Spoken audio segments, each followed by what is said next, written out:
Oke, selamat datang kembali. Sudah 17 hari loh sejak perang bayangan antara Amerika, Israel, dan Iran ini pecah jadi konflik terbuka. Dan situasinya bukannya mendingin, malah makin panas dan meluas.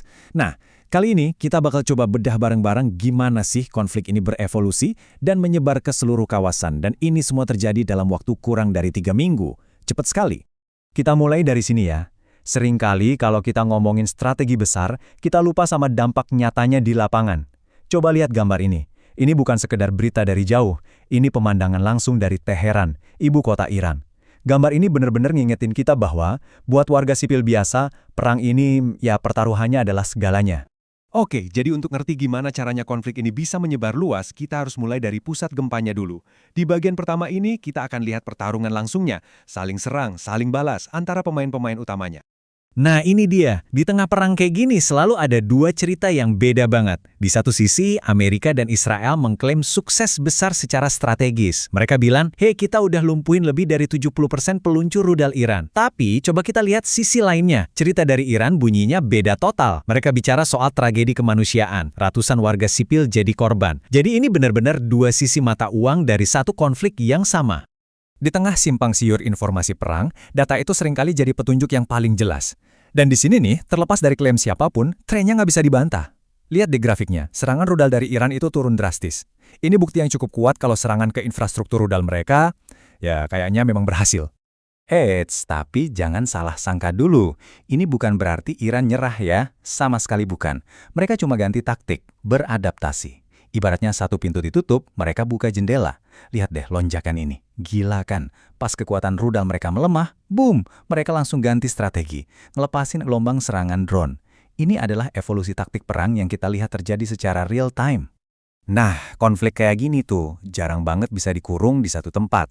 Sekarang kita lihat gimana api yang awalnya cuma di satu titik, sekarang mulai menjalar dan, ya bisa dibilang membakar seluruh kawasan. Efek riaknya ini jauh lebih luas dari yang mungkin kita bayangkan di awal.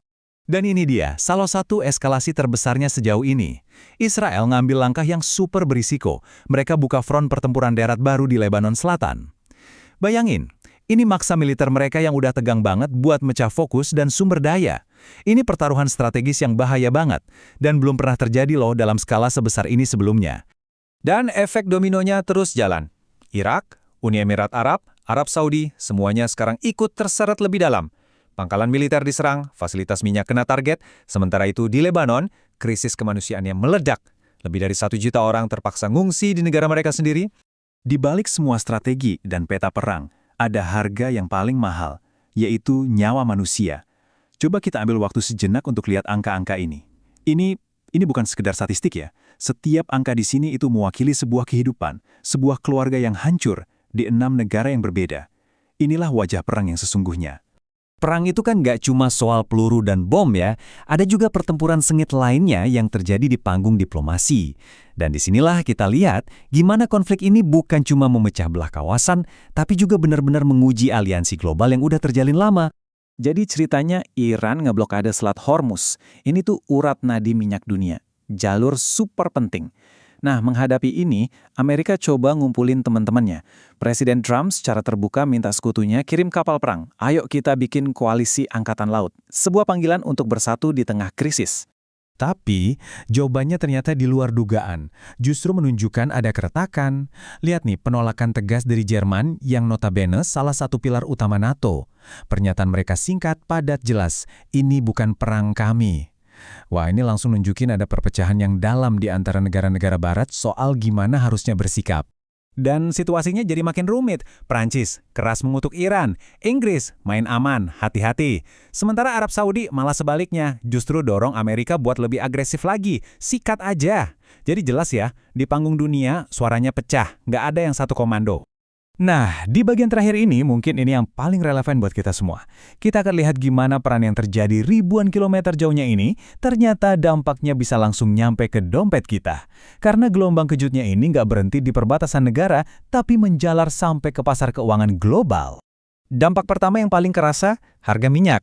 Begitu Selat Hormuz, jalur buat 1/5 minyak dunia itu diblokade, pasar langsung panik. Harga minyak mentah Brent dalam sekejap langsung loncat, nembus batas psikologis $100 per barrel. Ini langsung bikin alarm inflasi nyala di seluruh dunia. Terus, efeknya buat kita di Indonesia gimana? Nah, di tengah situasi global yang nggak pasti ini, investor kan pada kabur cari selamat. Duit mereka ditarik keluar dari pasar negara berkembang, termasuk dari kita. Hasilnya, IHSG kita langsung anjlok lebih dari 14%. Kerasa banget kan? Pertanyaannya, duit yang keluar itu larinya kemana? Sebagian besar sih lari ke dolar Amerika, tapi ada yang menarik nih. Sebagian lagi secara mengejutkan malah lari ke kripto. Nilai Bitcoin naik hampir 15%. Kok bisa? Ya, karena di tengah kekacauan, ada investor yang ngelihat kripto ini sebagai safe haven alternatif. Aset yang nggak diatur pemerintah manapun dan ada di luar sistem keuangan tradisional yang lagi goyang. Jadi intinya, apa yang lagi kita saksikan ini adalah sebuah pergeseran besar di dunia keuangan global. Cuma dalam hitungan hari, investor di seluruh dunia itu kayak lagi panic selling. Mereka ngerombak total portofolio mereka jualin aset-aset yang berisiko, terus rame-rame lari cari perlindungan ke dolar AS, dan yang sekarang makin kelihatan, ke Bitcoin. Jadi kita berhenti di sini. Di hari ke-17, kekuatan rudal Iran mungkin emang udah berkurang, tapi perangnya sendiri nggak berhenti. Justru perangnya bermutasi, menyebar lewat drone, ngebuka front baru di Lebanon, dan ngeguncang ekonomi dunia. Ini ninggalin kita dengan satu pertanyaan besar yang menggantung. Apakah ini akhir dari permainan ini?